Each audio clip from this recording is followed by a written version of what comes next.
Versus Zerg for our first match here. So, welcome everybody to Belshire Vestige. Spawning in the bottom right position as the blue Terran player from Team Copenhagen Wolves. It is Bunny, who needs to fix his hotkeys.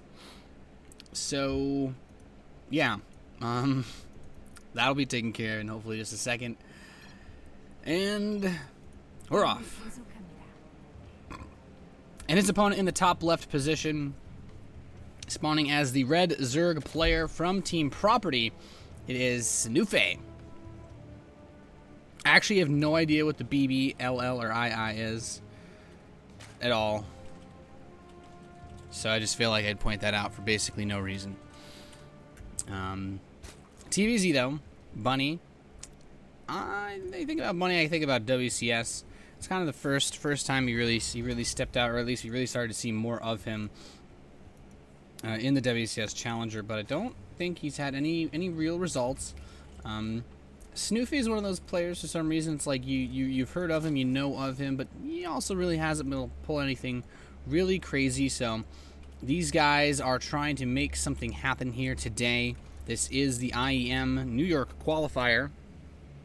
This is the first day of the qualifier, of course, so pretty much the way this works is we are going to go up to the semifinals.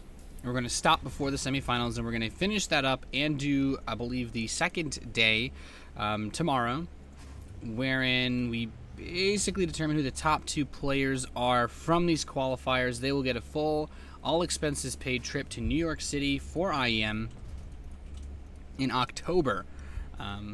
So not a bad prize at all for winning a qualifier, and both of these guys really want it. So far it looks like Bunny's opening up with a Reaper, Snuffe with the Drone Scout decides, okay, well, I'm going to take some gas. I'm not going to be super vulnerable to any kind of Reaper play. He wants to, at the very least, be able to get up a significant amount of gas, most likely for something like Zergling speed. So when I say significant, it's really just 100 gas, but he doesn't want to play gasless. He wants to have that little security blanket. And unfortunately, this poor drone is locked in. He will never be able to make it out of this base. Not even, there's no amount of mercy.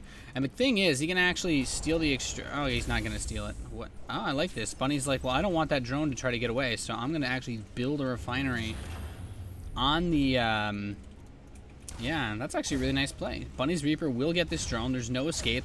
What Snuffe can do, of course, by running it back like this, is pull the Reaper away from his base. He'll immediately cancel that gas. There's no Terran build that involves a second gas this fast. And Snuffe's going to scout out the Overlord. He wants to have information available to him. Spawning pool's about to complete. You know what, though? He's mined just enough gas for the speed. And it doesn't look like he has any kind of crazy plan, so he's just gonna sit on that, get Zergling speed, play with some lings, and not really do anything too crazy, at least to start off here. But now the Reapers arrive for Bunny. The second Reaper is on the way as well. Back at home, the factory and the reactor beginning. Zerglings immediately shove this Reaper back, so nice little micro here from Snuffe. He hasn't lost anything just yet to the Reaper Bunny. And he's just poking away here. This is a nice little bit of control, nice little bit of poking, really. It's good old-fashioned harass. And with the second Reaper actually being left at home, it was making sure that no Zerglings snuck by the side to delay the command center. Sometimes Zerg players will do that. And look at this, Bunny's actually going to go straight for a third command center. He's feeling quite ballsy. And he's going to start his Hellion production. So I love this.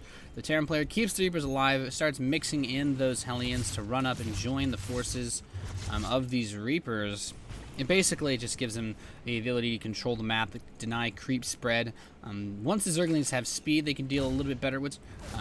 His speed is about to finish in about 10 seconds or so, so that will give him back the map control. But that's where the Hellions come into play. So we'll have to see what exactly happens here. Is that my game that's completely frozen now? I think my StarCraft like froze. Well, that's a great start to my day. Still hear the sounds, so I actually have no idea what's going on. Yeah. Okay, just give me a second here. There's gunfire.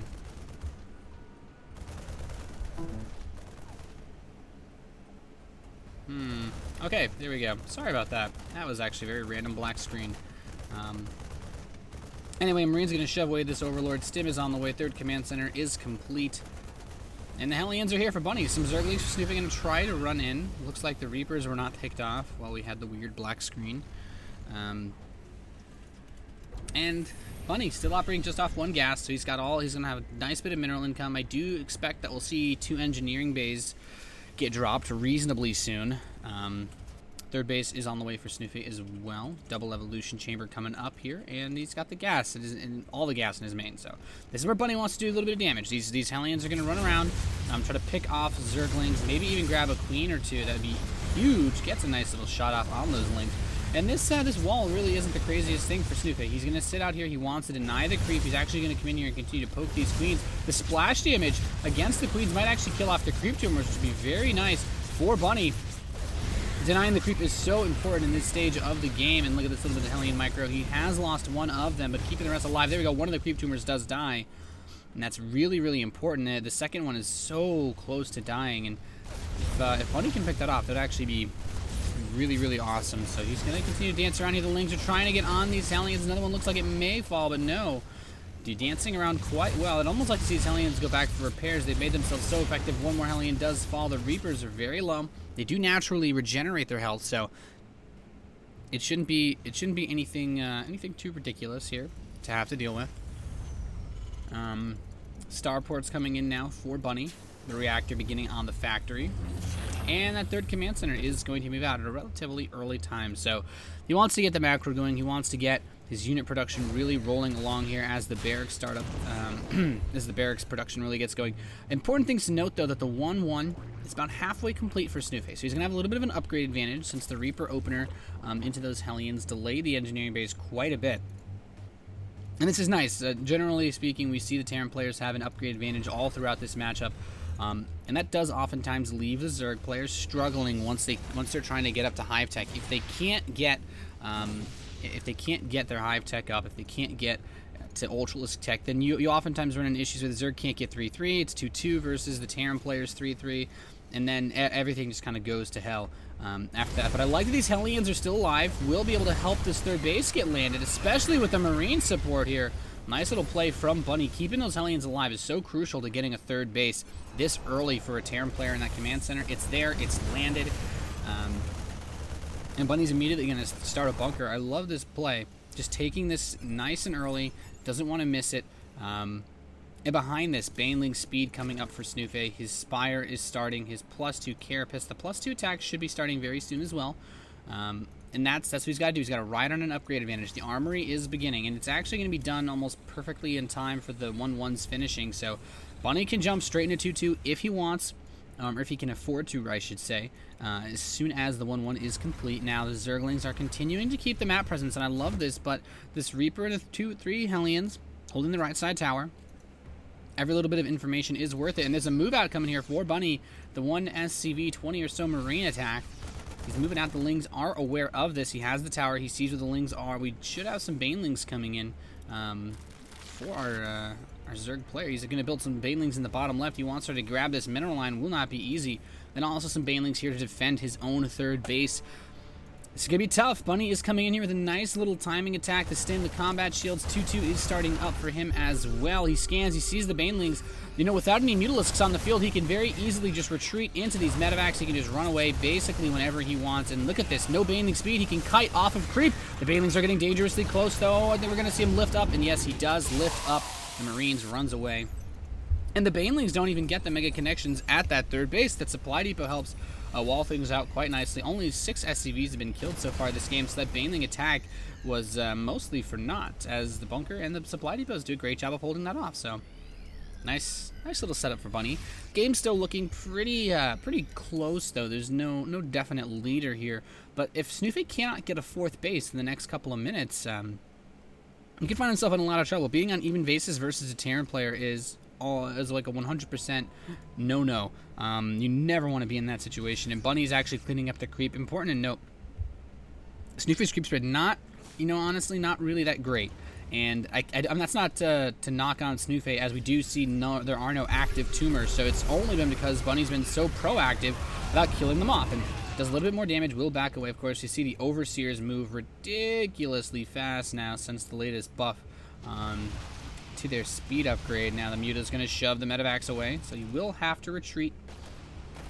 The Marines are here, though, and Bunny has so many of them, but this is where things get... This is actually a really nice little timing window for Snuffe, in that he does have a 1-1 advantage. Now he's at 2-2. The 2-2 is still about a minute away, half a minute or so for Bunny. So if he pushes into these 2-2 Lings and Banelings before his own 2-2 is done, he could take a lot of damage, although he's only got about 30 seconds now before it's complete. So he wants to kill this 4th base. The Widow Mines are here. The Drilling Claws upgrade is not done yet either. This is the best time to attack for Snuffe before these upgrades finish. It's very close. He doesn't want to engage just yet, but I don't think he's going to be able to keep this 4th base now. 2-2 is most certainly going to finish, I think, for Bunny before a real fight happens. He steps away. There we go. The 2-2 is done. The Widow Mines start to unload on these units, and there's so many Marines. They are just going to cleave through everything here. The Banelings get a couple of solid connections. Very nice, but without that creep spread, he can just stutter step back so easily. Great splitting from Bunny, and he's going to press in towards this 4th base. More and more Zerglings coming in. He scans. He wants to make sure there's nothing waiting for him. Banelings are being morphed, but at the cost of this 4th base. Now, the creep is blocking the potential 4th bases for Bunny, but he's not really worried about that. The Terran players can sit on this 3-base production for so long. There's still plenty of minerals actually left in the main base. And, yeah, he's going to try to engage now here towards the 3rd base. Banelings get a couple of hits. The Widow Mines get good hits as well, though. And the Mutalisk count really not super impressive. The Marines are stepping back, splitting around. And there might be enough of them to just kill off these Mutas. There's a medevac for every Marine here. 4th base is going to be restarted. The Lings are going to try to flood over these Marines, so he'll finally shove this back, but there's already another force of Marines ready. He's going to continue to press forward. That 4th base gets killed off by Bunny. Not even a cancel there for the property player. And he does try to land his 4th command center, but this Overlord is blocking it. We should see a Marine or 2 or 4 come kill this Overlord off. And Bunny, he's moving up. He's got Widow Mines. He's even trickled in a few Hellions. And these Hellions have been alive all game.